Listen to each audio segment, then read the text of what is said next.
Hey guys, welcome to CraterMania. I'm your host, the man they call Crater, and I'd like to welcome all of you back to my 500 Movies in 2025 series. For today's episode, this will be movies number 278 through 283. And I'd like to welcome all of you back to the world of werewolves. This is part two in this celebration of werewolf movies throughout history. A lot of them that I've talked about this week are several of my favorites that I've watched over the years, um, and just a few this week as well that I had never watched before. Um, so I talked about one of those a few nights ago um, when I watched Wolfen for the first time. There's going to be at least two more. So yeah, just two I'm going to be talking about tonight. Um, out of the six movies for tonight, there's going to be two of them that I had never watched before, and I was actually pleasantly surprised by them. I was very entertained. We'll get into that in just a little bit. Um, so if you watched part one of my World of Werewolves, at the end of the show, I talked a little bit about the passing of both Hulk Hogan and Ozzy Osbourne. So I wanted to follow up a little bit on that in the beginning of this episode on the passing of Ozzy Osbourne. So now we're in the wake of his passing, this past week. Um, I think it would be a crime to finish out this week of werewolf movies without mentioning Ozzy's portrayal as a werewolf in the Bark at the Moon music video. Um, this video it was released in 1983. As a part of the release of the Bark at the Moon studio album. And in the video, it features Ozzy, transforming into this werewolf, with this kind of Dr. Jekyll and Mr. Hyde like storyline, that follows his journey as the creature. So this visual representation, of the song really served as just an extremely memorable moment in Ozzy's career. And it's one of the many reasons that I was always such a fan of Ozzy. Um, if you look at the makeup and the special effects that's used in that video, they were kind of groundbreaking for their time. With Ozzy's transformation being both eerie and very captivating. And the videos the plot of the video, which sees the werewolf terrorizing this small town, just really adds an element of horror that complements that heavy metal genre. Um, but Bark at the Moon, I think, is a fan favorite, and just it's a huge staple in Ozzy's discography, and it was very cool, to see Jakey Lee, the guitarist from that album, performing at the Black Sabbath Back to the Beginning concert a few weeks ago. Um, but the music video of that song just serves as this testament to Ozzy's willingness to just to push boundaries and create these unforgettable moments in his career. So, like, I guess as we mourn the loss of Ozzy Osbourne this week, we can look back at this iconic moment in his career and just remember that impact that he had on the music and the horror world. Um, but I just wanted to mention that really quick before we started off the show, because, like I said, um, I just think it would have been a disservice to Ozzy's memory if I did Werewolf Week here on the channel without mentioning his portrayal as a werewolf in the Bark at the Moon video. But anyway, I guess I'll go ahead and get into the show. So without further ado, let's go ahead and kick off the World of Werewolves Part 2 with a movie that isn't new, but it was new to me. And, as I talked about in the last part of this series, in the World of Werewolves Part 1, I've been a lifelong fan of werewolves and, werewolves in movies, and I had seen so many werewolf films that I thought I'd seen it all. Well, clearly I was wrong because I watched 3 new movies I'd never seen before this week. But, you know, getting back into what I was saying though, I've witnessed, like Lon Chaney Jr.'s tragic curse, under the studio lights of the 40s. I've laughed and been horrified just at the terror of David Naughton's agonizing, bone snapping transformation, and that in American Werewolf in London, and I've seen just the all kinds of just wonderful werewolf movies that are available out there, like The Howling and Dog Soldiers and just all kinds of stuff. Um, you know, and we werewolf fans are really this a patient bunch. We will sift through all these countless films, you know, uh, and then sometimes there will be a rare gem out there that we may have not have seen, that really truly understands the creature. And this first film I'm going to talk about is is definitely one of those films, because like I said, we as fans, we're here for the myth, the psychology, that terrifying duality of man and beast, and just in that whole grand, that world of werewolf films. I think that Neil Jordan's The Company of Wolves from 1984, it definitely stands apart. It's not just a great werewolf movie. It's this transcendent piece of gothic art that just that understands the soul, of the beast. So the first thing that really struck me about The Company of Wolves is it's just its absolute refusal to be a conventional horror movie. Um, it doesn't operate, on jump scares or just that kind of traditional 3-act structure. Um, Instead, it pulls you kind of into this fever dream, and the entire film is just nested within, the dreams of this modern teenager named Rosaline, and just the aesthetic of the film really reflects this perfectly. The sets are just, they're deliberately artificial, kind of like a grand moss covered theater stage. You know what I mean? Like the forest is a place of just wonder and profound menace. Filled with just oversized mushrooms and these crazy looking trees and just nests of giant eggs. And this isn't realism. It's kind of that Freudian symbolism, made manifest. It's just the landscape of a fairy tale, and Jordan really understands that the original fairy tales were not these sanitized children's stories, but these brutal cautionary tales about the dangers that are lurking just off the path. And then let's talk about the wolves here within this film. So for a fan of practical effects, this film is awesome.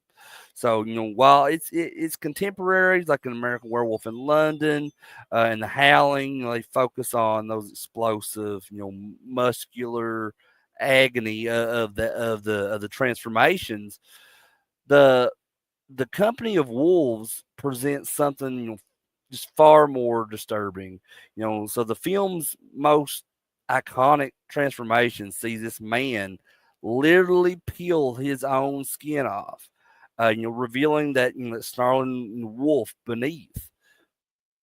And this this this is that kind of unforgettable sequence, a body horror that just speaks directly to that film's central theme, and that's that the wolf is not an external curse, but just something that lives within. And the famous line delivered, with just this chilling conviction by Angela Lansbury's granny says it all.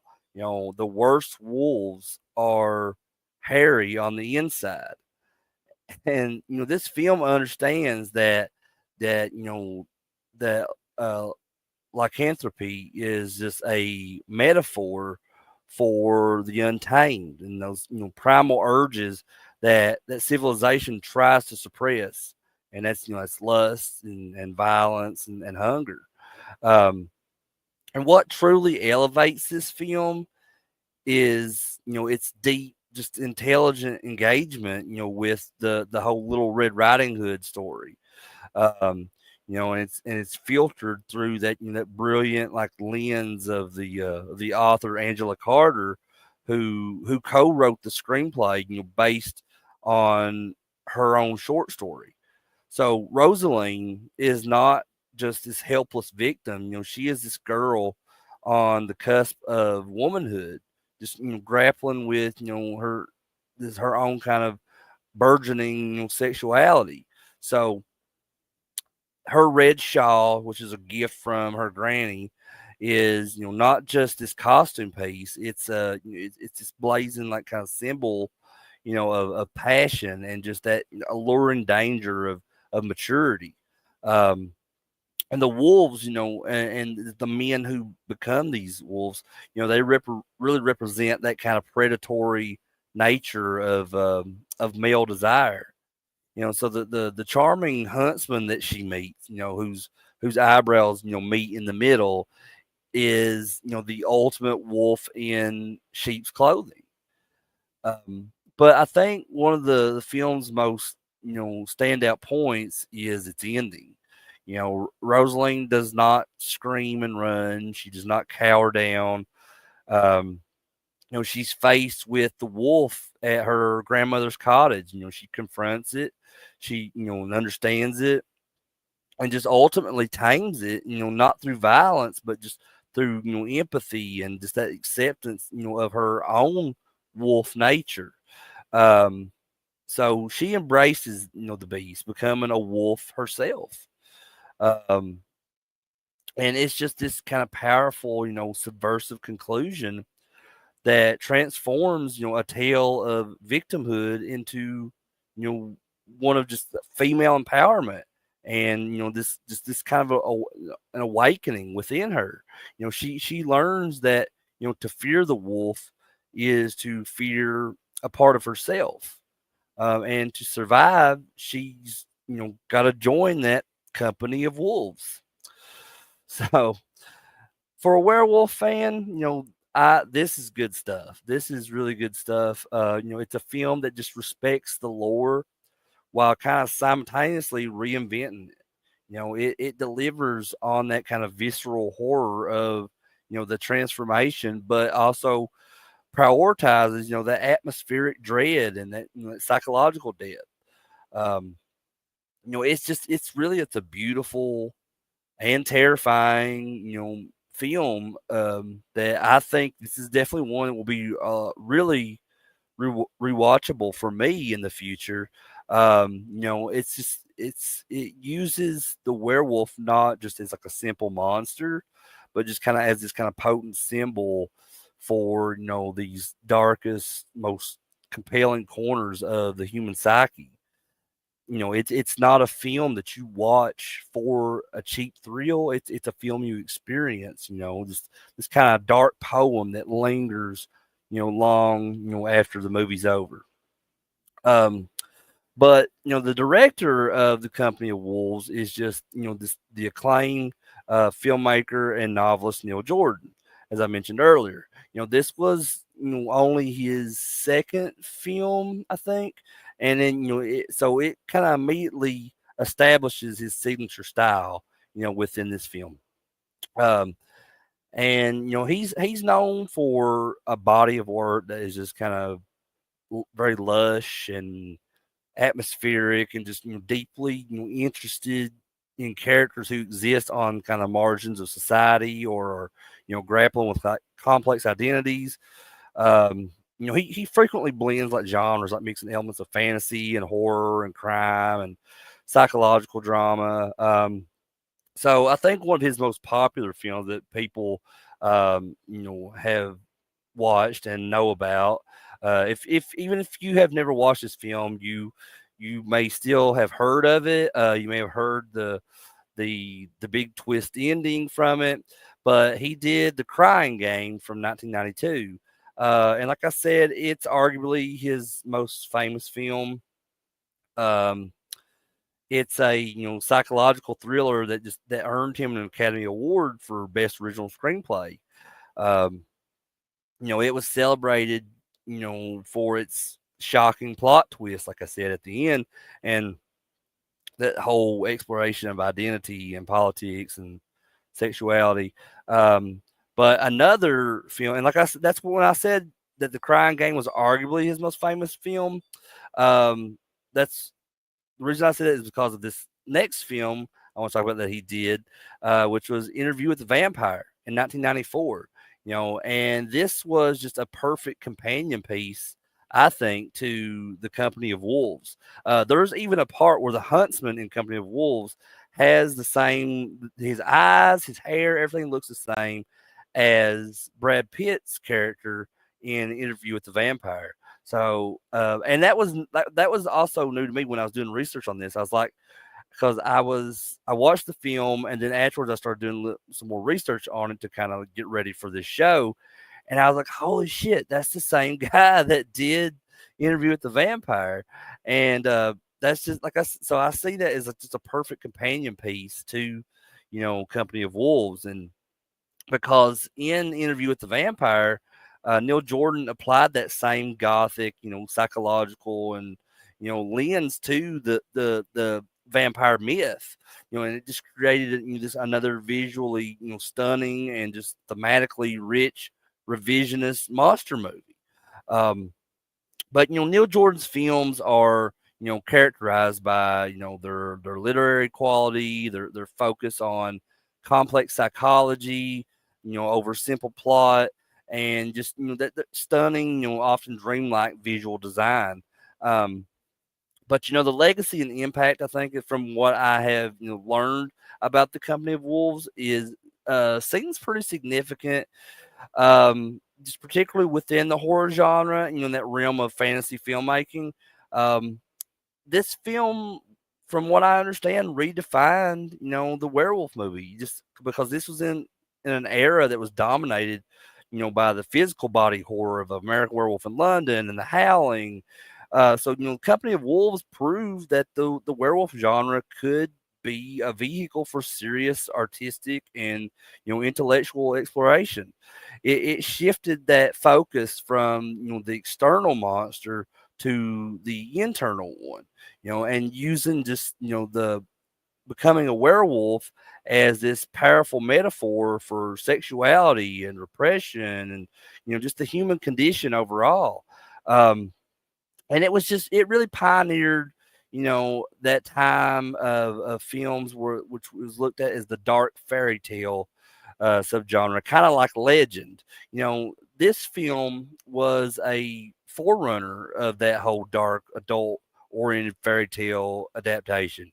Its success demonstrated just a market for deconstructions of these classic myths that explored their grim and psychological roots, and this would pave the way later on for other films like Guillermo del Toro's Pan's Labyrinth, which kind of similarly blends childhood fantasy with like the brutal realities of violence and politics.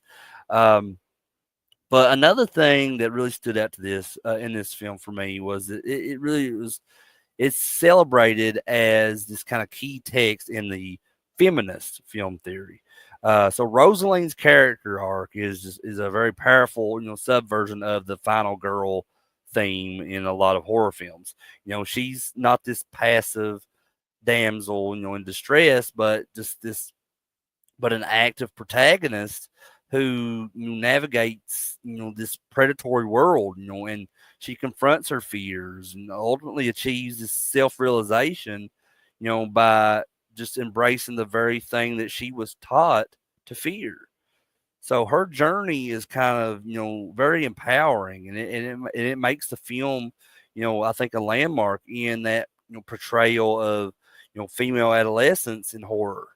Um, and you can also tell there's a lot of influence on like gothic aesthetics with this film.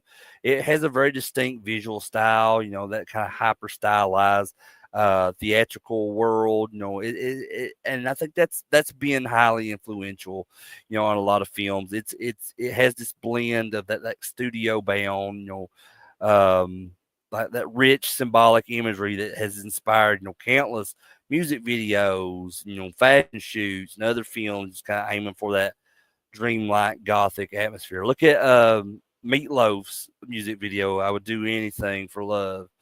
I think that this was an inspiration for that, possibly, you know.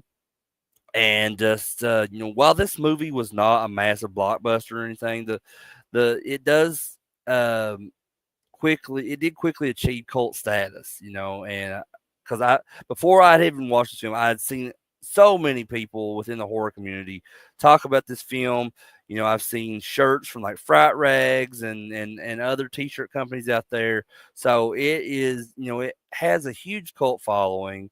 And from what I understand, it remains highly regarded by critics, and genre fans. So that's always good. And it's just, it's frequently studied, by a lot of fans, for its kind of complex narrative structure, its use of symbolism, and just that kind of that thematic depth, ensuring its legacy is as sophisticated and, an enduring work of art. Um, but I guess in conclusion, the Company of Wolves, um, is far more than just a simple monster movie. I saw it as this, very dense, layered, and just visually, stunning piece of just cinematic art. By blending that gothic horror with that Freudian psychology and just kind of a subversive, feminist perspective. Neil Jordan and Angela Carter, created this film that really just redefined, possibilities of the werewolf genre. And I can honestly see a lot of like influence from it on my favorite werewolf film of all time, which is Ginger Snaps. And while I didn't cover Ginger Snaps this week, I'm saving it for a later time down the road, closer to Halloween here on the channel. So I will be doing Ginger Snaps eventually, just not here on World of Werewolves week. Um, but this film, it trades all those simple scares, for that lingering like intellectual dread, and it's that exploration of just female sexuality and empowerment, was really revolutionary for its time. I think for any fan of horror or fantasy or filmmaking that dares to be intelligent and ambitious, then I think the Company of Wolves is definitely an essential and just unforgettable masterpiece. So definitely check this one out. I'm so glad that I did. This is definitely one that I'll be watching for years to come, when I have more werewolf movie marathons. So yeah, absolutely check out The Company of Wolves if you've never seen that. But moving on to the next film. So I've mentioned many times now that I'm a lifelong werewolf fan. But not only am I a lifelong werewolf fan, but I'm a lifelong devoted fan of Stephen King. And my kind of cinematic appetite, if you will pull me into kind of two distinct directions. When it comes to those two subjects. On one hand, I crave that kind of primal, transformative, body horror and that visceral terror, of a great werewolf film. On the other, I kind of seek out these richly drawn characters, that palpable sense of that small town Americana, and that that deep resonant heart that kind of defines Stephen King's best work. Um, it's a rare and precious thing, when a single film, manages to kind of satisfy both of those cravings. John Carpenter's The Thing nails cosmic horror, and Stanley Kubrick's The Shining is just a masterclass in psychological dread. But for my money, the most soulful and underrated, intersection of these two passions is the 1985 gem Silver Bullet. This has got to be in like my top 5 werewolf films of all time. And I think it's often overshadowed by its more graphically groundbreaking werewolf contemporaries like American Werewolf in London and The Howling. Silver Bullet, I think, is frequently dismissed for its less than stellar creature effects, but to judge this film on the quality of its fursuit or whatever you want to call that, it's really to miss the point entirely. Silver Bullet isn't trying to be the most terrifying monster movie. It's a Stephen King story first and first and foremost, and it's brought to the screen with kind of a sincerity, and focus on the character that makes it one of the most endearing and rewatchable horror films of the 80s, in my opinion. But to tell a little bit about the film, it was based on Stephen King's, illustrated novella, Cycle of the Werewolf. And, Silver Bullet is set in this kind of idyllic, quintessential Stephen King territory of Tarker's Mills, Maine, during the spring and the summer of 1976. The film is this kind of masterful blend of coming of age drama, small town mystery, and and creature feature. And this story is narrated by this an adult Jane Kozlaw, I think is, or I don't know if I think it's pronounced Kozlaw. So reflecting on that summer that changed her life forever. We're introduced to her and her younger brother Marty, who is this, he's played by Corey Haim, God rest his soul. He was a paraplegic in this film who just tears around town in his souped up motorized wheelchair. But I'm jumping ahead of myself. We'll get into that in a little bit, but and but he affectionately calls that motorized wheelchair Silver Bullet. And so Jane and Marty, their relationship is kind of the bedrock of the film. It's kind of this wonderfully, authentic sibling dynamic of, bickering and jealousy and just this kind of deep unspoken love. They live in this quiet town, and it's shattered with just a series of savage, inexplicable murders that they start to begin early in the film. And this railroad worker is decapitated. A local woman is eviscerated in her bedroom. Marty's best friend is snatched from this park gazebo. The local law, who's led by the well-meaning but overwhelmed Sheriff Haler, or I think is how you pronounce his last name, who's played by Terry O'Quinn, from the Stepfather films, and he's just baffled, by all this, and so his paranoia kind of grips Tarker's Mills. This mob forms these mob of vigilantes, and only just to be gruesomely slaughtered in this kind of fog choked field by the very werewolf that they're hunting. So the film's central plot, it starts to pivot on the 4th of July. So Marty, kind of feeling isolated and frustrated, sneaks out late at night to set off a bunch of fireworks that his Uncle Red had given him. And Uncle Red played by Gary Busey. So it's here that Marty, has his own, kind of fateful encounter with the werewolf. And in this kind of moment of just pure desperation, he fires off this bottle rocket directly into the creature's face, striking it in the left eye, before making his escape. Um, and this encounter, transforms the film from a simple monster on the loose story into this kind of tense whodunit. Um, so Marty, he knows the werewolf is one of the townspeople, and now it's in kind of this, it has this very distinguishing injury. So he enlists his sister Jane, who's skeptical about all this, to help him find this one-eyed man. Leading to this kind of suspenseful sequence where Jane examines the faces of everyone in town. Um, and when she finally discovers, the werewolf's human identity, that which is belongs to the very well respected Reverend Lowe, played by Everett McGill, um, who you may know from Twin Peaks or People Under the Stairs. Um, and just so Marty and Jane, they find that, no adult will believe them that it's Reverend Lowe.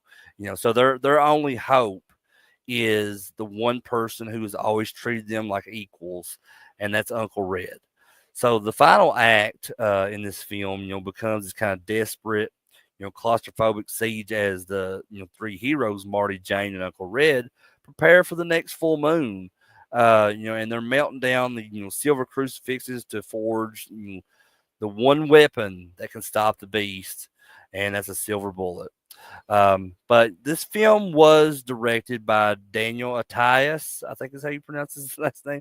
Sometimes I'm bad with pronouncing names. You'll come to know that about me. Um, and but Daniel Attias is a name that might not be familiar to a lot of horror fans, or familiar in that kind of horror filmmaker realm. But Silver Bullet is, in fact, I think his only uh, directorial credit when it comes to a feature film, and that's really kind of impressive to be his own directorial credit. And as amazing as this film is, I mean, if you look at his subsequent career, it sheds a powerful light on why the movie works so well. So he had went on to become one of the most prolific and respected directors in prestige television. Um, how many episodes of The Sopranos and The Wire and Deadwood and Alias and House and Homeland. So while this might be his only like feature film directorial credit, he went on to become one of the greatest directors in television history. But his filmography is just a testament to his strength. That character-driven drama. He wasn't, a visual effects wizard or a horror stylist like John Landis or Joe Dante. He was just a storyteller, interested in human relationships and dialogue and performances. And I think this is precisely why Silver Bullet, feels different. He directs it less like a monster movie and more like a family drama that happens to have a werewolf in it. You know what I mean? Like the most compelling scenes are not the attacks, but just the quiet moments. Marty and Jane arguing over chores. Uncle Red's drunken but heartfelt conversation with Marty. Jane's dawning horror as she realizes her brother is telling the truth about a werewolf in town. Daniel Attias' television background just gave the film this intimacy and emotional grounding that elevates it far beyond its B movie premise. And going back to being a Stephen King fan, Silver Bullet is just kind of this cinematic comfort blanket for me sometimes. Stephen King himself wrote the screenplay to this, and just his voice is unmistakable. Just the small town charm of Tarker's Mills, that authentic adolescent dialogue. The theme of children being the only ones perceptive enough to see the real monsters. It's just all pure Stephen King. You know what I mean? The film perfectly captures just the central Stephen King thesis that evil isn't an external force that invades a community. It's just this rot that just grows from within, hiding behind kind of a familiar, trusted face in Reverend Lowe. And Reverend Lowe isn't just a monster. He's a man that is tormented, by his own nature. Delivering sermons about sin, while embodying it. It's a classic Stephen King antagonist. But Gary Busey's Uncle Red just feels like a character who walked directly off the page of a Stephen King novel. He's flawed, he's funny, and ultimately he's heroic, which is a perfect guardian for Stephen King's vulnerable but resilient child protagonist in this. The film is studded with those quintessential King touches, like the nightmare sequence where the congregation transforms into werewolves, which is one of my all-time favorite werewolf transformation scenes. It's just absolutely crazy. So from everyone in the church that are transforming these werewolves, even to like the church lady playing the piano, like she's transforming into a werewolf and going crazy on the piano. I love it. It's an absolutely amazing sequence to watch. And then you have like the drunken confession of Reverend Lowe to Marty. The ultimate triumph of just this family of boys, sister, and their drunk uncle against supernatural evil. From a werewolf fan's perspective, the film is very complex. You know, um, the creature suit in this is, I mean, it's not the greatest in the world. I'll say that. It was designed by Carlo Rambaldi, who worked on E.T. and Alien. But the final werewolf design is kind of underwhelming. I admit that. It looks more like a kind of a grizzly bear than it does a terrifying wolf man. Honestly, the transformation scenes in this are very brief. They rely on like kind of dissolves rather, like the classic Wolfman and Werewolf of London that we covered earlier this week. Rather than that kind of agonizing state of the art practical effects that made American Werewolf in London or The Howling, landmark werewolf films. However, I will argue that this works in the film's favor.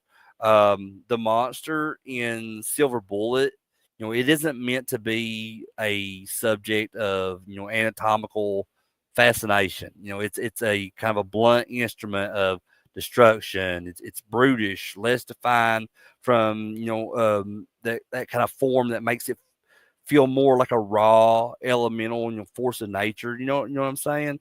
Like so. More importantly, the film's focus isn't on the transformation, but on the revelation. Um, the central horror isn't watching a man become a wolf. It's that slow dawning terror of realizing that the man of God is a monster. The whodunit angle gives Silver Bullet a very unique place in the werewolf subgenre. Um, where it prioritizes, paranoia and suspense just over pure body horror. And when it needs to deliver the gore, it does. The decapitation and the slaughter of the vigilantes are surprisingly brutal and effective. Just proving that the film has teeth when it matters, so to speak. But Silver Bullet, was not a critical or commercial smash hit, much like a lot of other films that I talk about on the channel here. But its legacy is that of this kind of beloved cult classic that has only grown in stature over the decades. Its impact can be measured not in box office returns, but just in the affection that it holds in the hearts of fans who value story and character over spectacle. And like I said, this one remains as one of my top 5 werewolf films of all time. I absolutely love it. Maybe I'm being biased because I'm such a huge fan of Stephen King as well. But I just think that the story in this one is absolutely amazing. Um, and I think its single greatest, legacy is its protagonist in an era where disabled characters in horror were often victims or plot devices. Looking at you, Franklin from Texas Chainsaw Massacre, Marty Kozlov is a hero. His disability is central to his character, but it never defines, his limits. He's still resourceful. He's brave. He's rebellious. His wheelchair, which is the named Silver Bullet, is not a symbol of confinement, but this kind of chariot of freedom and power. And, it's this hot rod wheelchair that just ultimately allows him to outrun a monster. Um, this positive and empowering, um, representation was remarkably progressive for, a mainstream horror film in 1985. And it remains impactful today. But furthermore, the film's unique blend of genres, that coming of age, family drama, and mystery and horror, it all really created this template for character first horror that would be perfected by later Stephen King adaptations like It, and then just the works of Mike Flanagan as well. It proved that you could anchor, a terrifying story in, a foundation of, genuine human emotion, and making the horror of it more potent because we care deeply about the people who are in danger. Um, but I guess in conclusion, is Silver Bullet the scariest werewolf movie ever made? No. I mean, but is its creature the most technically impressive either? I mean, no, not really. But I feel this movie does have more heart and soul and several unforgettable characters than than a lot of other werewolf films that exist. Uh, it's a film that understands what makes Stephen King's stories so enduring. That belief that love and family and courage are, the sharpest weapons against the darkness. Whether that darkness comes from beyond or, from within our own community. So for the werewolf fan, it offers a very unique mystery driven take on the subgenre with, moments of, genuine brutality. Um, for the Stephen King fan, it is one of the most, spiritually faithful adaptations ever produced from book to film. It was just a perfect, distillation of his, thematic concerns. Because if you know Stephen King very well, then he was not too happy with Stanley Kubrick's version of The Shining when it comes to film. But anyway, for me as both, fans of both sides of that, it's like a perfect storm. I think it's a film about the monster hiding in plain sight, but more importantly, it's about the kind of unlikely heroes who find the courage to face it. You have this boy in a wheelchair, his long suffering sister, and their black sheep uncle, who's just written off by everyone because like he's the town drunk or whatever. They all unite against this howling darkness, under the light of a full moon.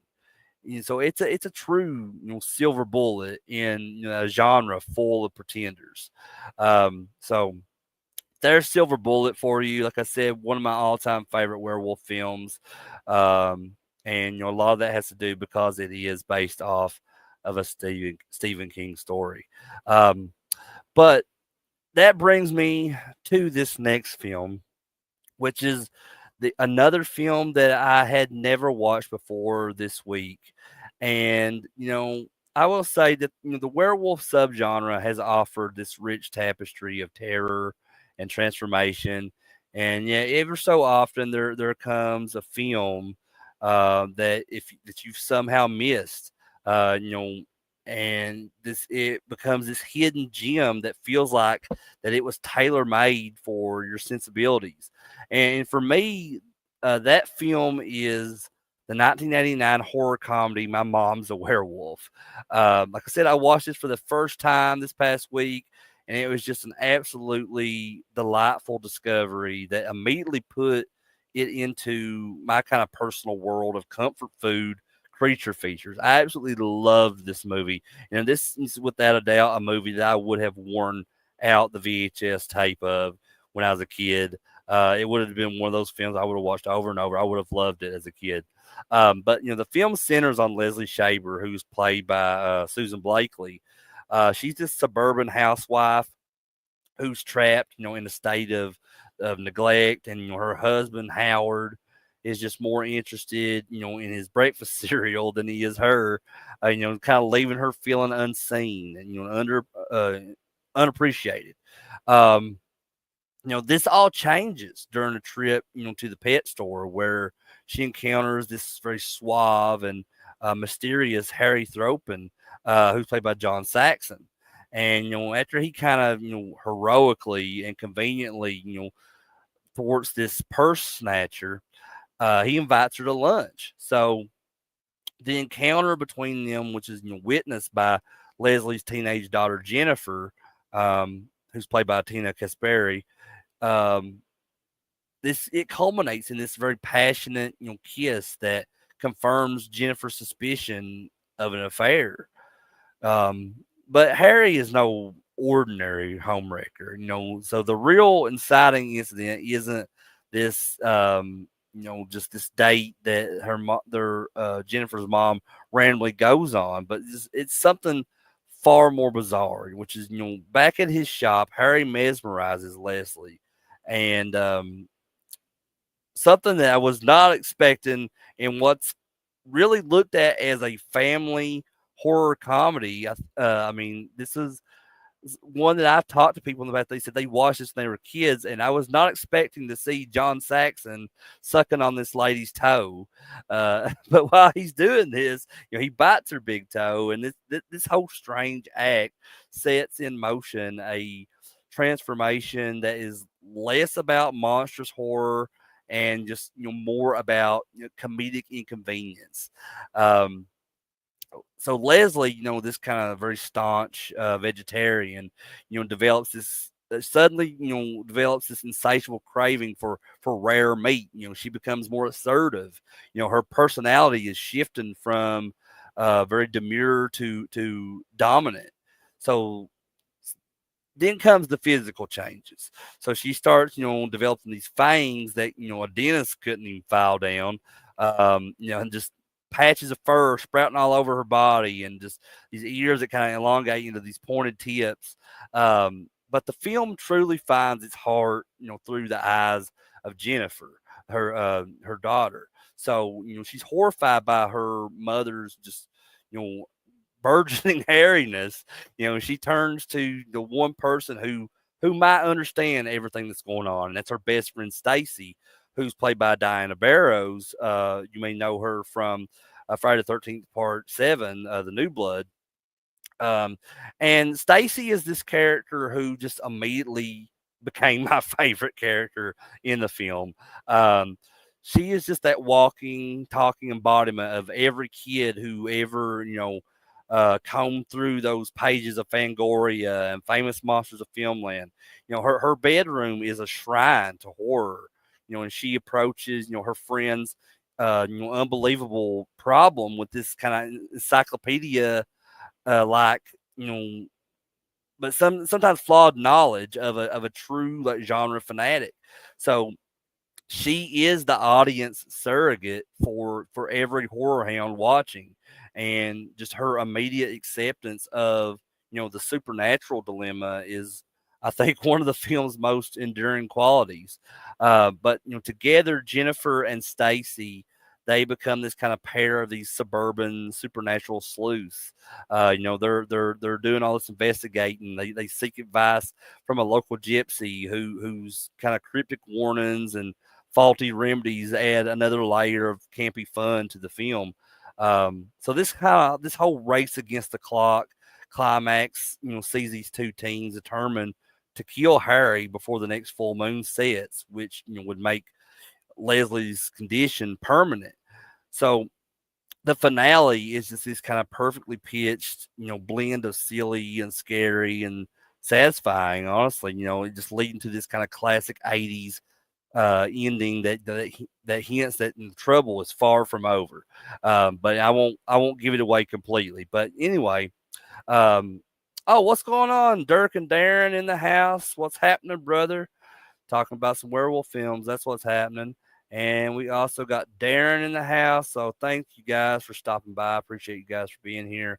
But let me go ahead and talk a little bit about the man behind the camera of My Mom's a Werewolf. And that's Michael Fisher, who is not a household name by any means like John Carpenter or Wes Craven, but he is a director who perfectly just understood the B movie, that direct to video market of the 1980s. Um, his filmography it leans into that kind of high concept genre fare. His other most notable work is probably 1987's Death Spa, which is just this glorious bonkers film about a high-tech health club possessed by the vengeful spirit of the owner's late wife, resulting in this gym equipment turning on all of its patrons in just these very gruesome ways. So that's another one you guys should check out if you've never seen Death Spa. But like Death Spa, My Mom's a Werewolf, demonstrates Michael Fisher's knack for taking, a wild premise and just executing it with just infectious energy and the kind of self-aware, um, sense of fun to it. He doesn't aim for prestige or, a deep thematic resonance.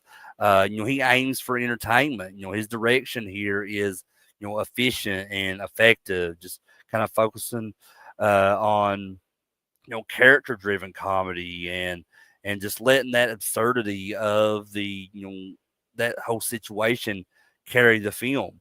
He understands that horror isn't in the werewolf itself, but just in the kind of social embarrassment or of transforming, at the beauty salon or trying to explain your new fangs to your dentist. Um, but My Mom's a Werewolf, obviously was never a box office titan or anything. Nor was it, a very critical darling upon its release. Go figure. Its impact is not measured in that widespread, cultural penetration, but just like in the fond memories of those who discovered it on video store shelves or during a late night, cable broadcast, or if you're like me, I found it online. I heard people talk about it. I went and just I seeked it out to try to see if I could watch this film, and I will tell you that I was not disappointed. Like I said, I had a ton of fun watching this film, and I think it definitely fits comfortably, alongside other '80s horror comedies like Fright Night, The Monster Squad, Once Bitten, all of which have those supernatural threats, within the familiar confines of American suburbia and just empowered teenagers that turn out to be the heroes. But what sets My Mom's a Werewolf apart is this kind of distinctly female centric perspective. It's a story about this neglected woman, reclaiming her power and her sexuality. And it's about these two young women, taking charge to save the day. Um, so its charm lies in that kind of gentle, almost sweet natured approach to its monster. This isn't a film that will give you nightmares or anything, so you ain't gonna worry about that. Um, the transformation effects are more comical than terrifying, and just the tone remains kind of steadfast and lighthearted. And this is precisely, I think, why it works so well. It's a werewolf movie that you can watch um, with your family, and just it's a creature feature that just kind of prioritizes, um, laughs over scares. and just the inclusion of Stacy as this horror obsessed guru is just, I think, is a crucial part of this film's legacy. Even in the beginning of the film, like when we first meet Stacy and Jennifer, and they're together, they're at this what looks to be like a horror convention. They walk in, there's tons of people all around, like dressed in costumes and other cosplays. There's like vendor tables with like all these monster masks, and you know, Stacy is looking at all these different like magazines, like Fangoria and Famous Monsters and all that. And there's like a certain issue that she wants that, and so she asked Jennifer for $175 to buy the magazine, which is crazy for that time. But it's interesting to see as someone who loves the horror community and horror conventions, and just seeing kind of like that was what the early stages of a horror convention looked like back in the late 80s. For that to be a part of the film as well is just really cool. And that was just a really cool part that stood out to me. But, just that whole character of Stacy, though, just it really validates that kind of passion of genre fans. And, it makes the film feel like it was made by one of us for us, if that makes sense. But I guess in conclusion, watching My Mom's a Werewolf for the first time just felt like this kind of unearthing a time capsule, from an era when horror could be, very silly and very fun. And that's what really, draws me so much to 80s horror is that just, when all these filmmakers, they take that risk of just being silly and being fun. And it's not going to work for everybody, but personally it works for me. It's what draws the fan out of me. It's what keeps me entertained. It's a film that doesn't take itself seriously for a single moment, and I think it's all the better for that. When you have films like that, the performances are very charming here. And, the premise is just wonderfully absurd. Just the execution is filled with this kind of genuine warmth that is often missing from the genre. But for a werewolf movie fan, it's a just a delightful palate cleanser. That celebrates just the themes that we love, while kind of wrapping them in this very cozy comedic blanket. It's a testament to the idea that a monster movie, you know, it doesn't need gore and grit to be effective. Sometimes all you need is a great concept, a lot of heart, just a character who knows, her Fangoria from front to back. If you're a fan of 80s horror comedies, then you definitely owe it to yourself to seek out this movie, check this movie out. My Mom's a Werewolf. It's a blast. I don't think, if you're like me, if you love horror comedy, if you love, werewolves, then you got to watch this movie. It's a blast. But now going to the next movie. So, there are films, like I've talked about several times during the past, from American Werewolf in London, Howling, The Wolfman, all the classics. These films taught me what a werewolf movie should be, and that's being visceral and terrifying, and centered on this spectacular, like kind of agonizing transformation. For years, I, like many, other, horror loving fans out there, viewed Wolf from 1994 as one of these odd movies out in the werewolf subgenre. It's this strange A-list Hollywood drama that that dabbled in werewolf lore, and but it refused to get its hands bloody. I and I just kind of like didn't this is the first time I had watched it in many, many years, just because I just always kind of threw it to the side. But rewatching it this week, I felt like I was wrong. Returning to this movie, watching it as an adult, kind of with a deeper appreciation for nuance and themes, you know, has really been a revelation for me. I think I've appreciated this movie now more than ever. It isn't a movie that fails at being a traditional horror film.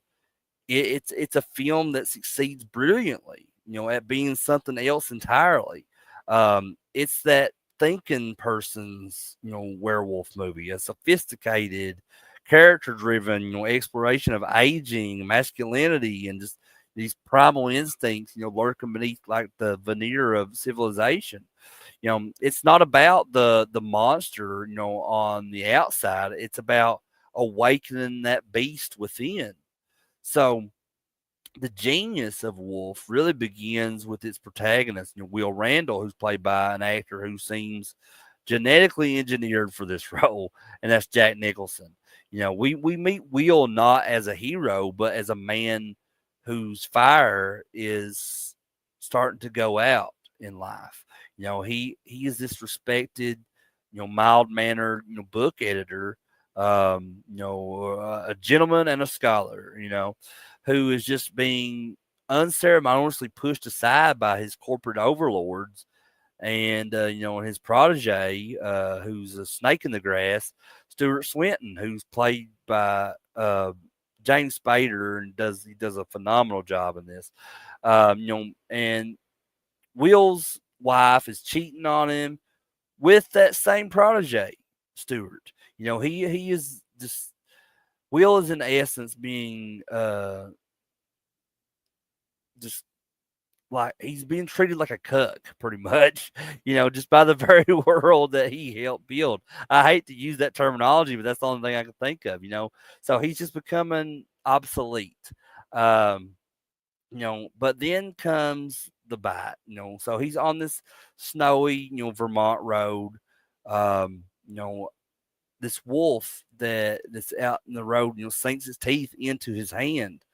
And in any other werewolf film, this would be the beginning of a curse, a countdown to a gruesome, unwilling slaughter.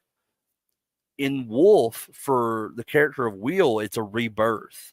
So becoming a werewolf here is not presented as a supernatural affliction, but as a metaphor for just reclaiming one's vitality. um, Will's senses, they start to sharpen. He can smell the vodka on a colleague's breath from across a boardroom. His hearing becomes impossibly acute. He exudes this new dangerous confidence that just terrifies his rivals, and is magnetically attracting this lady named Laura Alden, who is played by Michelle Pfeiffer. And she's this kind of world weary daughter of Will's billionaire boss. So this gradual kind of transformation is where the film really finds its power. Instead of one big, effects uh, effects type scene, you know, um, Jack Nicholson gives us this kind of slow burn metamorphosis that is, um, primarily psychological. We see it in Jack Nicholson's eyes. That iconic, manic glint now tinged with something, ancient and predatory. We see it in his posture. His newfound, ruthlessness in this corporate jungle. Um, excuse me, but the film, asks this very fascinating question to its audience. What if becoming a wolf wasn't a curse, but a cure for just the emasculation of modern life? You know, the most memorable scenes aren't of a monster ripping someone apart, but of Will outmaneuvering Stewart, which is this very feral, cunning, or in one infamous moment, literally marking his territory on his rival's shoes in the bathroom. It's just very primal and audacious, and darkly hilarious at times. Um, but Jack Nicholson's performance is just a masterclass in subtlety and that suppressed power. He allows the wolf to bleed into Will Randall, making it impossible to tell where the man ends and where the beast begins. It's a performance that winks, at its own wild man persona, while grounding it in that, quiet desperation of a man fighting, becoming obsolete. Um, and like I said, Jack Nicholson, he in this film, he's paired with Michelle Pfeiffer, who kind of, and she brings this very wounded, intelligent gravity to her role. The film becomes this strange and just captivating romance between these two people who are both damaged, and they who recognize the wildness in each other. But of course, the film does eventually deliver on the monster movie promise, and this is often where its critics focus their ire. So the final act where Will and the similarly transformed Stewart, they do battle as these full-fledged werewolves. It's admittedly a departure from the film's kind of sophisticated tone. Um, the creature effects here, again by the legendary Rick Baker, who also did an American Werewolf in London, are more man in a suit than the revolutionary work he was known for back in 1981. But to dismiss the film for its climax, um, is, I think you're really missing the point. If you dismiss it just for the climax, because the final confrontation isn't about two monsters. It's about these two kind of ideologies. Will has become a wolf to protect the innocent and embrace a natural order. Stewart has become a wolf to indulge his worst, most sociopathic impulses. He is the ultimate predator of the corporate world. Um, Now he's just been given literal fangs. So the movie Wolf is not for the gorehound seeking viscera and jump scares. It is a werewolf film for the adults, ones and it's one that uses mythology as a rich text to explore these kind of timeless human themes. It's a drama, a romance, and biting corporate satire wrapped in a supernatural thriller's clothing. It stands apart from the pack. A proud, intelligent beast that just offers a different kind of thrill, and that's the chilling recognition of the wolf that sleeps inside us all. Um, and as I said earlier, the director of Wolf is the legendary Mike Nichols. This is perhaps the most crucial detail in understanding the film's unique tone and focus. Mike Nichols was not a horror director. He was a master of just that character driven drama and sophisticated satire. Celebrated for his ability to just kind of elicit powerhouse performances from his actors. And his filmography is just filled with these iconic and critically acclaimed works like "Who's Afraid of Virginia Woolf" from 1966, which was this very intense, dialogue-heavy, marital drama that won Elizabeth Taylor an Oscar. And then he's also known for The Graduate from 1967, which this was the quintessential film about youthful disillusionment and rebellion, and that earned him an Academy Award for Best Director. But Mike Nichols' expertise was in exploring the intricate psychologies, of his characters, just the power dynamics in relationships and that subtle hypocrisies of social structures. He brought this same sensibility to Wolf. Treating the werewolf transformation less as a monstrous event and more as a catalyst for profound character change and just that social commentary.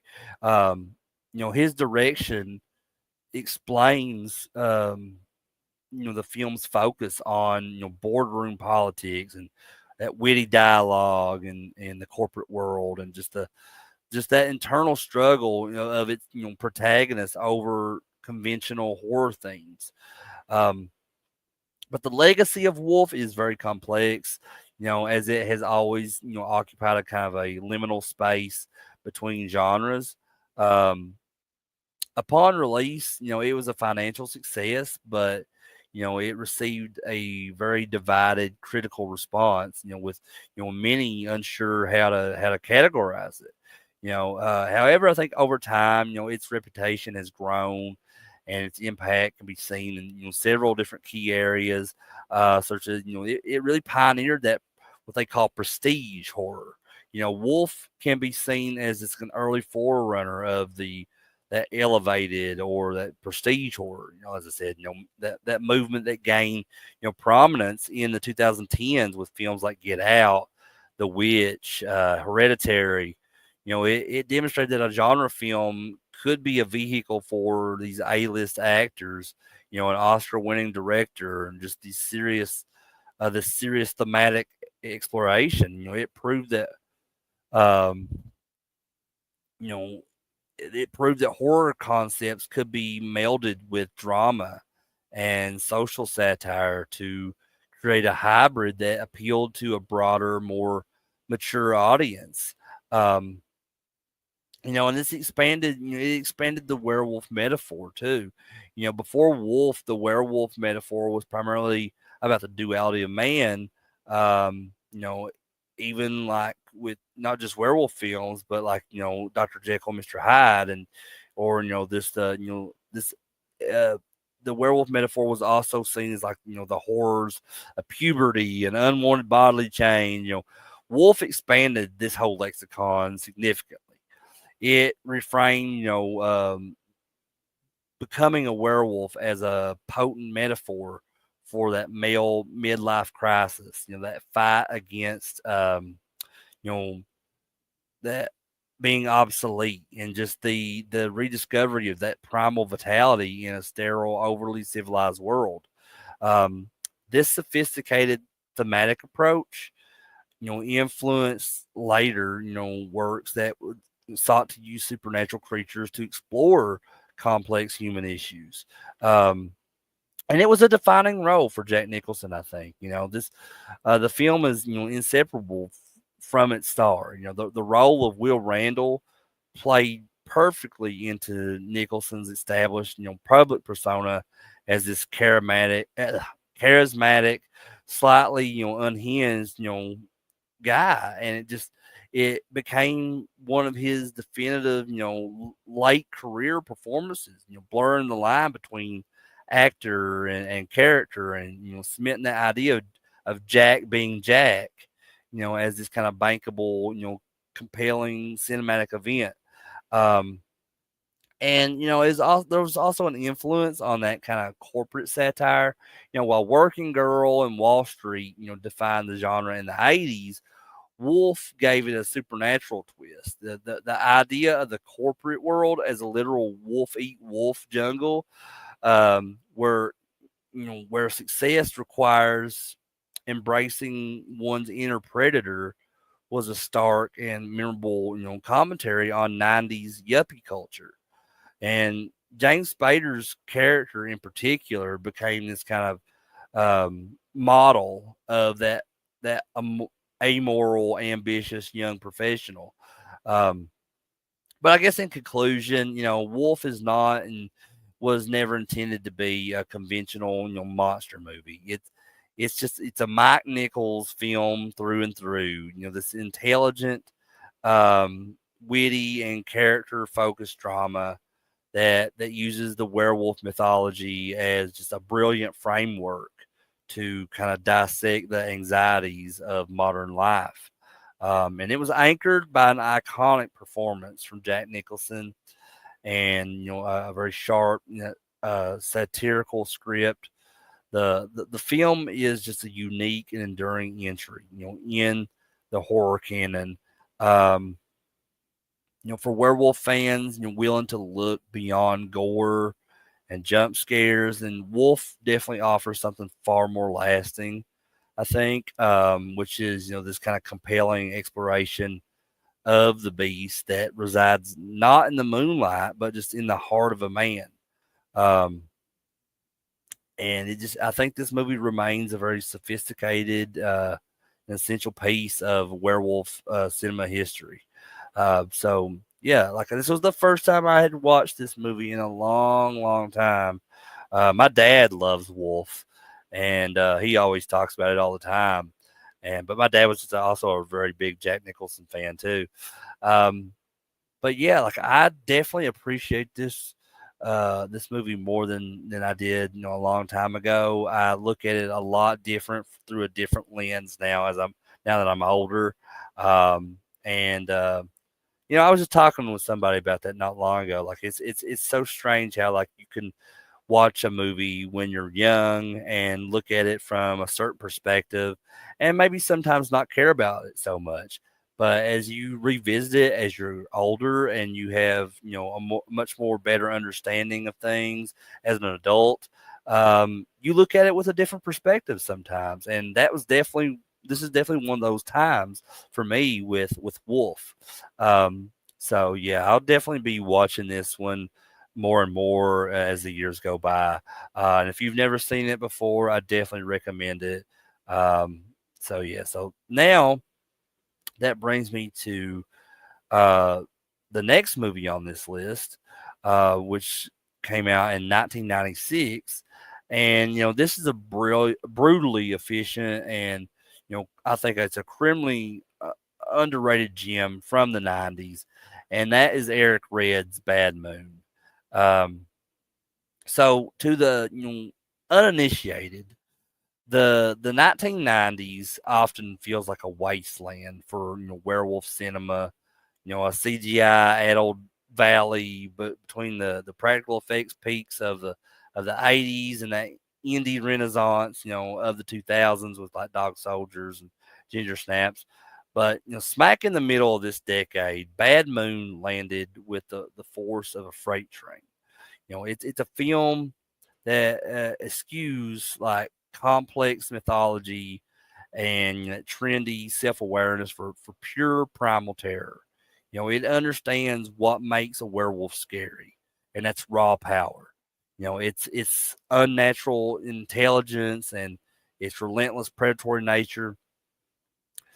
The first and most crucial element of Bad Moon, you know, is that it gets, that that it gets right is its monster itself.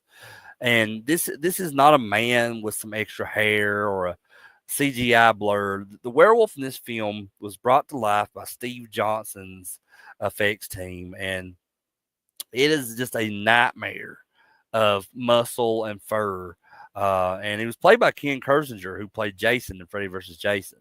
Um, and it's this huge, standing, well over 7 feet tall with this very brutish, powerful physique that feels, capable of tearing a person in half with ease. The animatronic head is in this, I think, is a work of art.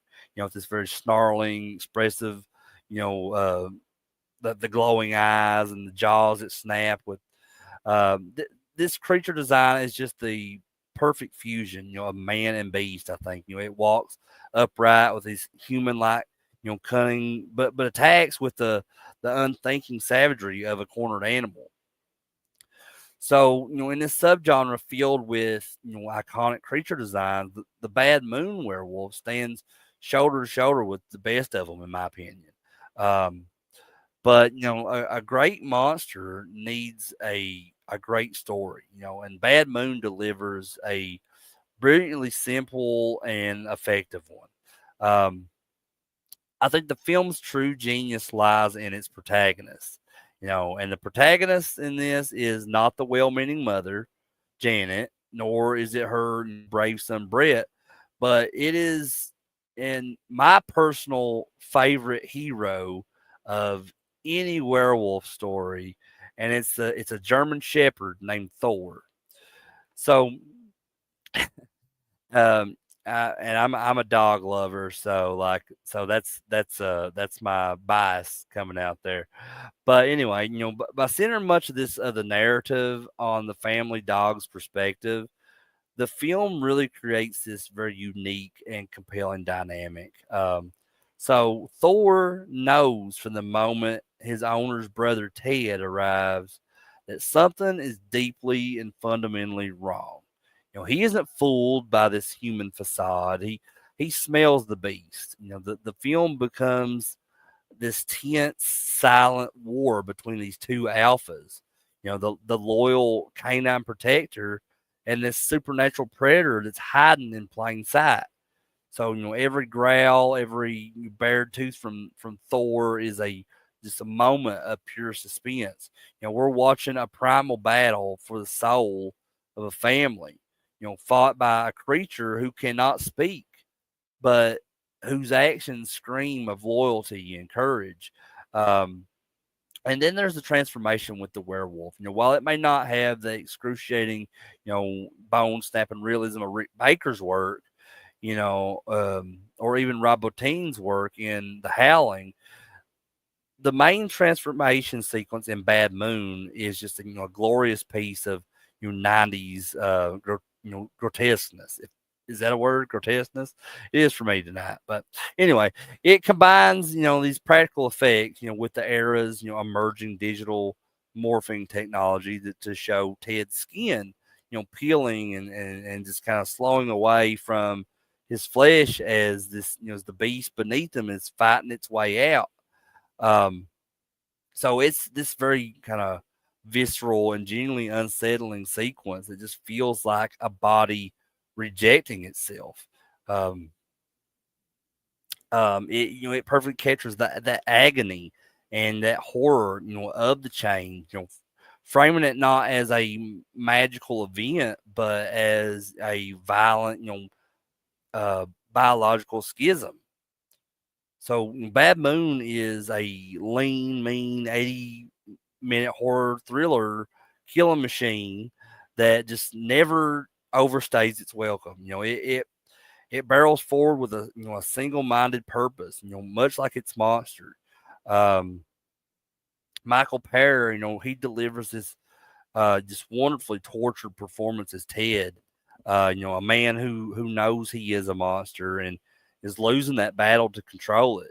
So his kind of weary sadness is that perfect counterpoint, to the beast's rage.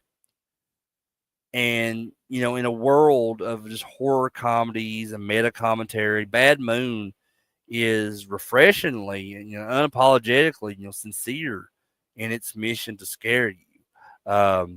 It's a straight shot of adrenaline. That perfect monster in the house story that proves you don't need a convoluted plot when you have this terrifying creature and a dog who is a hero that you could truly root for. You know, but the director here of Bad Moon, like I said, is Eric Red.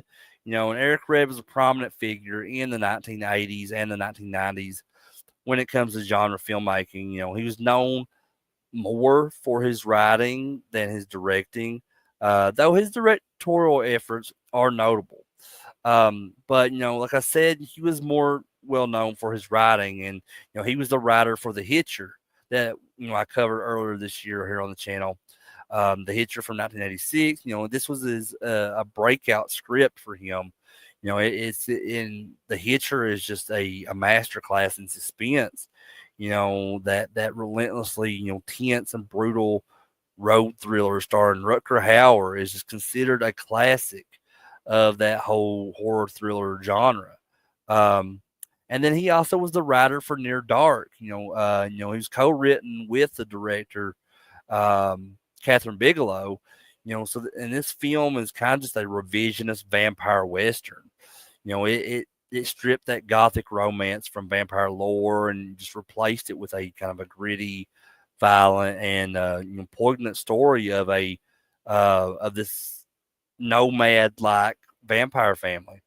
It's a widely regarded as one of the best vampire films ever made, and I would definitely put it up there as one of the greatest vampire movies that there is. But he, like I said, he was, his notable works as a director too. One of them being Body Parts from 1991, which was this high concept horror film, where a criminal psychologist receives this arm transplant from a convicted serial killer, only to find the arm is has a murderous will of its own. So it's like he has a possessed arm basically. Um, but Eric Red's signature style is just defined by lead narratives, high stakes tension, sudden bursts of just shocking violence, and just a focus on characters, pushed to their absolute limits. Uh, Bad Moon fits perfectly within this filmography of his, sharing that kind of same tight pacing and just brutal suspense as The Hitcher, while exploring this beast within theme that is present, in his other works. Um, but I guess despite being a box office failure, and largely dismissed by critics, upon its release, Bad Moon has just cultivated a significant and enduring legacy as a beloved cult classic, particularly among horror and werewolf enthusiasts like myself. Um, its impact can be broken down in, I think, to three key areas. The first being, it was just in the mid 90s, Hollywood was falling in love with CGI. After the success of films like Terminator 2 and Jurassic Park. Practical effects were seen as increasingly dated at this time. Um, Bad Moon defied this trend, delivering, I think, one of the last great man in a suit monsters of the era. Um, the Werewolf, which, like I said, was designed by Steve Johnson and his effects team, what is just a triumph of animatronics and that prosthetic design.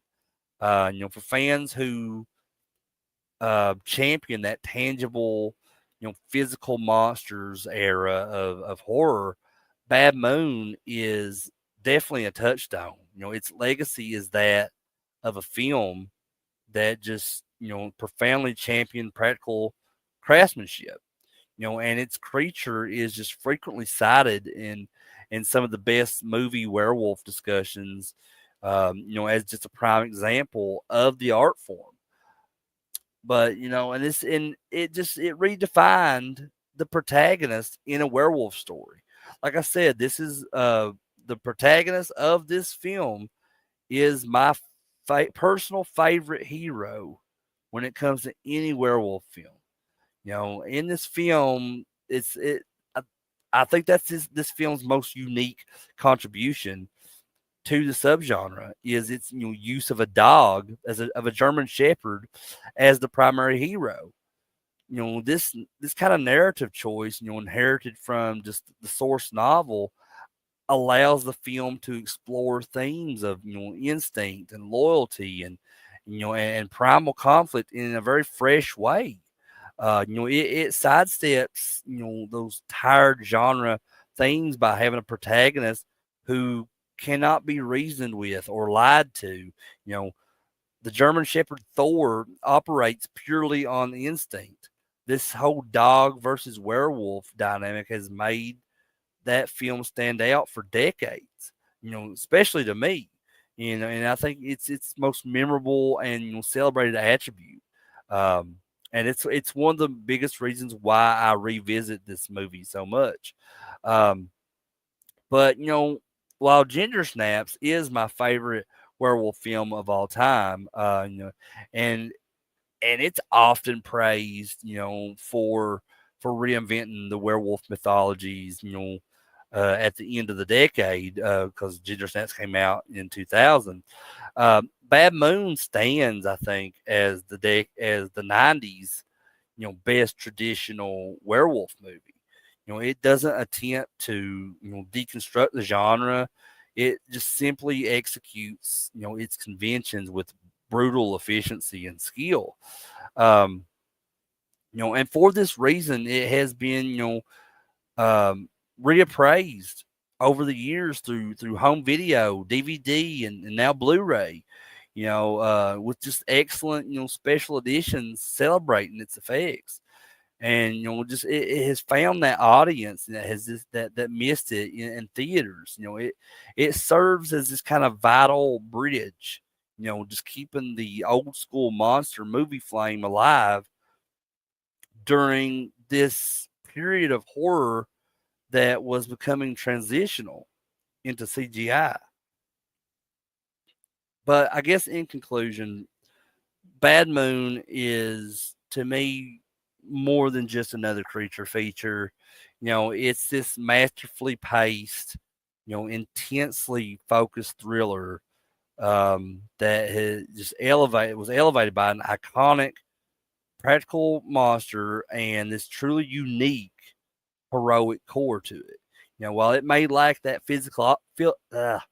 philosophical depth of some of its peers, it compensates with that raw, visceral energy and that unwavering commitment to suspense and terror. And for any fan of werewolf of movies, it's I think it's an essential viewing for sure. I just it's a very pure and primal slice of '90s horror that has just rightfully earned its place in that world of great werewolf films. It's a testament to that kind of timeless power of a good monster. A brave hero. Even if the brave hero is one on four legs, and just of course as always that terrifying glow of a bad moon. But now that brings me to the last movie we'll talk about and the end of this week with the world of werewolves. So, with werewolf films, especially modern ones like this one, there are a dozen forgettable messes with awkward CGI, nonsensical lore, creatures that look more like angry huskies than, genuine nightmare fuel. The werewolf is, I think, one of cinema's greatest monsters to ever exist. It's the werewolf is a terrifying symbol of the beast within. Yet, so few filmmakers seem to understand what makes it work. They forget the grit, the terror, the primal violence. But then in 2002, a low budget British film came out of nowhere and just reminded us all how it's done. And that film was Dog Soldiers. And for my money, it remains the pinnacle. Um, Aside from Ginger Snaps, now as far as modern, 2000 and after, Ginger Snaps is up to I champion Ginger Snaps as number one. But aside from that, Dog Soldiers is that pinnacle of the modern werewolf action horror movie. It's a B movie with an A plus heart. I know that's cheesy, but um, it's very gritty, hilarious at times, and just utterly terrifying film that pits these British soldiers, against a pack of 7 foot tall killing machines. And what makes it so perfect is, first and foremost, is the creatures. In an era that was, diving headfirst into that digital abyss, director Neil Marshall made the single most important decision, and that's that he decided to go practical with this. The werewolves and dog soldiers are men in magnificent, brilliantly designed suits. You feel their weight, their physical presence, in the room. When one smashes through a window or tears a man in two, it's not some weightless digital effect. It's a very tangible physical threat. Um, they're lanky, unnaturally tall. They move this kind of terrifying blend of human intelligence and animalistic ferocity. This isn't a story about cursed men, struggling with their inner demons. This is a story about surviving an onslaught from these monsters that want to use your guts as a skipping rope, and they look the part. These werewolves in Dog Soldiers may be one of my absolute favorite werewolf designs of all time. Um, but great monsters are nothing without great characters to fight them.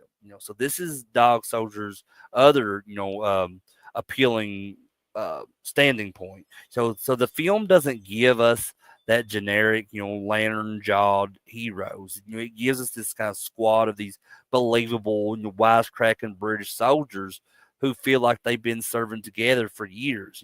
Their banter is the lifeblood of this film. Um, from the character Spoon's kind of philosophical musing, like there is no spoon, before caving in a werewolf's head with a frying pan, to Sergeant Wells's grim determination while being patched up with super glue. You know, these men are just instantly likable. You believe their camaraderie. Um, and just you laugh at the humor within the film, and you feel every single loss as well, with the deaths of some of the characters. But Private Cooper, is our anchor of this film. He's a man of principle who refused to shoot a dog, in the opening scene, and now must kill monsters to save his friends. So he's this reluctant hero, you know, but a capable one, and his journey is the core of the film. Um, and this film is just a masterclass in tension and release. The first half builds this creeping sense of dread. Uh, in just these desolate, Scottish Highlands, before erupting into chaos, which is ironic because it starts out, it's in the, like I said, the Scottish Highlands. Um, so I don't know if you guys know about like the ancestry DNA test. So you go to ancestry.com and you can, like, they send you this thing, where it's like a little tube and you get to like spit in it, and send it off, and then they analyze it in this lab, and it gives you these results of what your heritage is. So I got my results back this week, and I found out that I'm 10% Scottish. Never knew that. And a lot of my ancestors come from the Scottish Highlands. As I also thought, well, that's so ironic because I'm watching Dog Soldiers this week as well. But anyway, other than that, that doesn't matter. That has nothing to do with this film. But once the soldiers take refuge in the isolated farmhouse, the the film transforms into this kind of relentless siege. Um, the werewolves are smart. They test the defenses, cut the power. Use all this psychological warfare. So the action is brutal and bloody and claustrophobic. In the scene in the kitchen where Spoon faces off against a werewolf, armed with pretty much nothing but kitchen utensils, is this all-time classic action horror sequence. It's terrifying, it's inventive, and darkly funny all at once. Dog Soldiers understands that horror is often more effective when it's kind of leavened with humor. Um,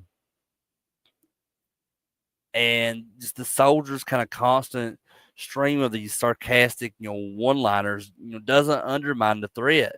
It makes them more human and that situation more desperate. When this mortally wounded soldier says, I hope I give you the shits, to this werewolf that's eating him, is just this kind of moment of pure, black comedy. Um, this is a film, made by people who love monster movies, and it shows it in every frame. It's a bloody, brutal, and just brilliant love letter to the genre, and I think remains that kind of gold standard, against which all these other werewolf action films should be measured. Um, Dog Soldiers was the feature film directorial debut of Neil Marshall. And Neil Marshall is a British director, screenwriter, editor. He's since become this highly respected name in genre filmmaking. Known for his kind of visceral and intense and often practical effects driven style.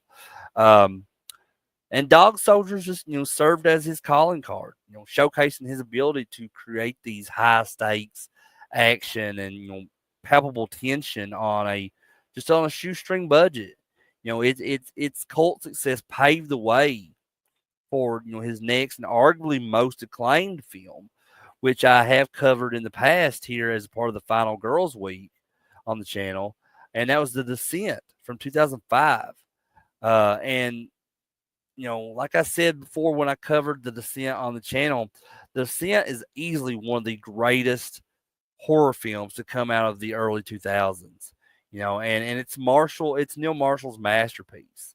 It's a that claustrophobic and utterly terrifying horror about that group of female cavers who just become trapped in this unmapped cave system, and they're hunted by these humanoid creatures that are inside the cave.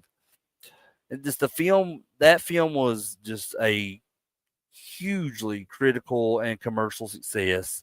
And it cemented Neil Marshall's reputation as a modern master of horror. And another thing, he's a master of television direction. He directed some of the most acclaimed and large scale episodes of modern television. He's particularly famous for his work on HBO's Game of Thrones. For which he directed the episodes Blackwater and The Watchers on the Wall. And both episodes were, they were lauded for their epic cinematic battle sequences, and expertly handling these large scale action and character drama, which is skills that he first owned in Dog Soldiers. But his signature style involves placing a small, well-defined group of characters in this kind of extreme survival situation. So they're really like blending genres here, action, horror, thriller, and just favoring that kind of gritty, grounded aesthetic with an emphasis on practical effects and intense, bone crunching violence. So the legacy of Dog Soldiers is far greater than its modest budget and initial release, which suggests. It didn't break box office records, sure, but its impact on the genre and its enduring status as a cult classic um, are just is what's undeniable here. It became this rise of a cult classic. The film found its true audience on DVD and home video, through word of mouth, among horror fans. It just became this must see werewolf film.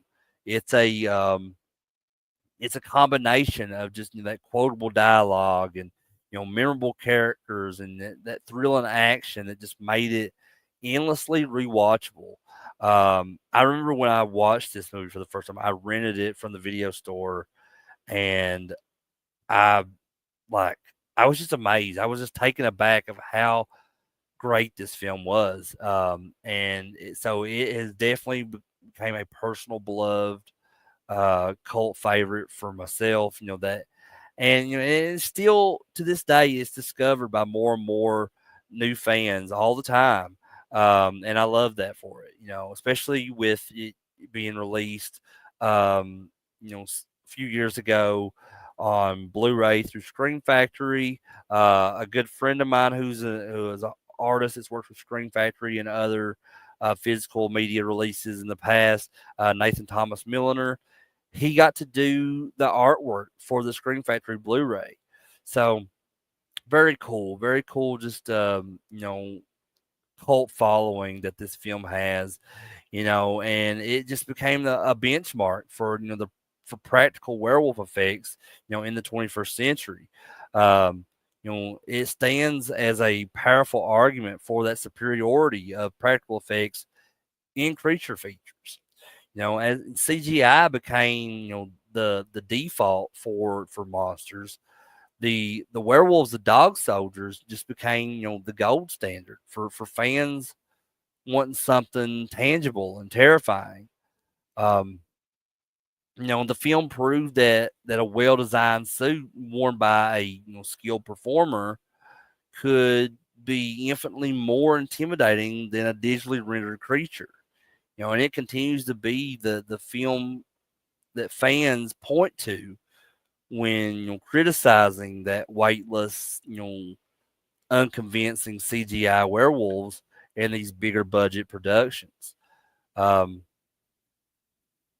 but I guess Dog Soldiers really revitalized um, this formula for a new generation, just demonstrating how to make it work um, on a low budget by focusing on character, tension, and just a contained location. Its influence can be seen, I think, in other films later on that would kind of pit these hardened professionals against monstrous threats. And of course, I stated this before, but it launched Neil Marshall's career. It was a phenomenal launch pad for him.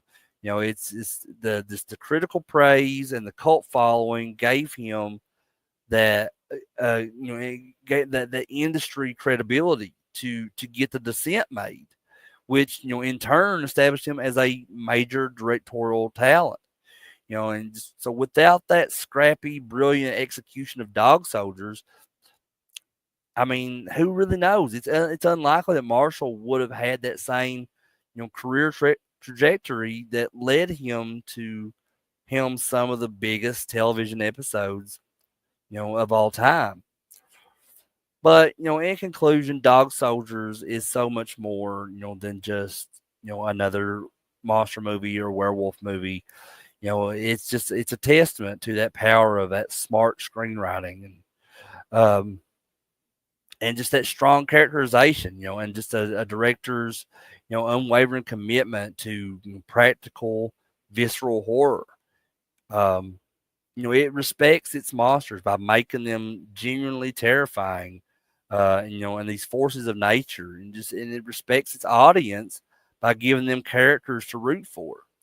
So, for werewolf fans, action horror fans alike, it remains a high water mark, a film made with passion and grit and just a profound understanding of what makes us jump, in our seats and and cheer for these heroes. It's bloody, it's brilliant, it's a bona fide masterpiece of the genre, and definitely want to check out Dog Soldiers if you've never seen it. But guys, I guess that is it for this week here on the channel, here in the 500 movies in 2025. I want to thank you guys for checking out the world of werewolves, whether you just watched this episode or if you watched both episodes of World of Werewolves this week. I just want to thank you guys. Either way, I want to, everyone that was watching this live and sharing the chat, like my buddies Dirk and Darren. Or if you're watching this on replay, thank you so much for taking the time to check this out. Please drop me a comment below on what your favorite werewolf movie is and why. I'd love to hear about that. And if you like this video, as always, please give it a thumbs up. I'd really appreciate that. Um, and just if you're new to the channel, please hit that subscribe button down below to catch more videos from me like this one. And as always, click that bell for any kind of future notifications so you'll see my videos coming up. But with all that said, guys, it's been fun. I'm Crater. This is CraterMania. I love you guys. Have a good night.